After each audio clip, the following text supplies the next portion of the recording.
Ayan, so what's up mga ka-food trip? This is Sir Jeffrey's Kitchen, isang teacher na mahilig magluto at kumain. So ngayon, alam ko may mga natira sa inyo nung New Year. So sa akin, may natirang lechong liempo. So gagawin natin ay sasangag tayo. Lahok natin to. So tara, luto tayo. Ayan, so sa isang kawali, naglagay lang tayo ng mantika. Ayan, tapos unahin natin gagawin, syempre, magprito tayo ng itlog kasi 'di ba sa sinangag hindi pwedeng mawala ang itlog. Ayan, so nagprito tayo ng tatlo at nilagyan lang natin ito ng asin at tinakpan natin. Ayan, hintayin natin ng konti hanggang sa maluto. Maganda kasi pag tinatakpan, mabilis maluto yung dilaw sa gitna. Ayan, no? Natuluan siya ng tubig, kaya ganyan. Yan, nakikita nyo. Ayan, so uunitin, tapos lagay tayo ng panibagong kawali, lagay tayo ng sandamukal na bawang na hiniwa natin ng maliliit. Ayan, tapos imekos-mekos lang natin. Pagkatapos nating imekos at mukhang kakaunti ang mantika, dagdagan natin ito. Ayan, pagkatapos yan, maglalagay tayo ng carrots naman. So, carrots lang yung nilagay ko kasi yun lang yung nakita kong available sa aming rep. May goods na yun, masarap na yun, 'di ba? Alam niyo naman, ang carrots healthy, kahit hilaw nakakain. Ayan. Yan, konting carrots lang, tapos hiniwa natin 'to ng maliliit para talagang malupit na malupit. Yan, tapos mekos-mekos lang uli. Alam niyo ba na napakasarap ng carrots, napaka-healthy, matamis-tamis. So, sino ba dito yung nagpapapak ng carrots na hilaw? Comments nyo nga sa baba. Yan, tapos nag-add ako ng mantika kasi medyo kati na, kasi lalagay tayo ng itlog para mas maging malupit ang ating sinangag. Ayan, nakita nyo, nagbabati na tayo ng itlog. Ayan, so naglagay tayo ng dalawang itlog, tapos imekos-mekos natin yan, o ganyan lang, o, pang malupitan. Ayan. Yan, tapos i-mix na natin sa carrots at bawang. Hindi natin siya sobrang lulutuin kasi okay lang yung ganyan. Tapos ilagay natin yung bahaw na natira natin kagabi. Solve na yan, napakalupit, napakasarap niyan.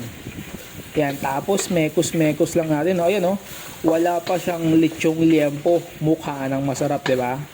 Tama? Yan. Yan, so lalo na kapag nilagyan pa natin yan ng liempo, yan na. Yan yung magpapasarap at magpapakumpleto talaga sa ating sinangag. Pangmalupitan yan. Ayan, tapos naglagay lang tayo ng kunting asin. Ayan, oh, yan lang yung ginamit nating pampalasa. Asin lang kasi sold na yan sa ating lechon itlog. Okay na yan. Hindi na kailangan pang maglagay ng mga preservative. Ayan, pagkatapos natin, imekos-mekos lang natin uli yan, hanggang sa hindi na siya masyadong nagdidikit-dikit. Kitang-kita nyo naman, no? Nagluluto pa lang ako, nalalaway na ako kasi sobrang sarap talaga niyan. Ayan, so siguraduhin natin na imekos-mekos natin para hindi dumikit at hindi masunog yung gitnang bahagi kasi medyo manipis lang ang ating kawali, eh. Ayan.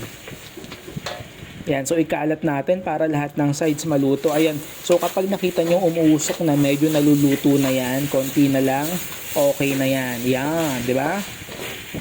Yan, sa mga puntong yan, konting-konti na lang yan. Actually, pwede na yan, eh. So, pwede na nating ahunin yan. Solve na yan. So, kain na tayo. Tara!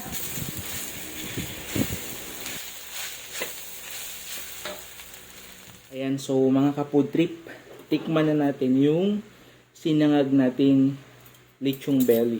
Ayan, di ba? Ang sarap. Ayan, oh.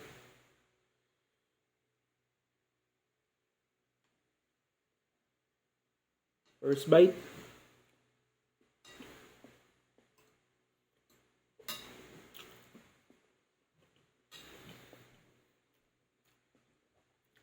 Sarap.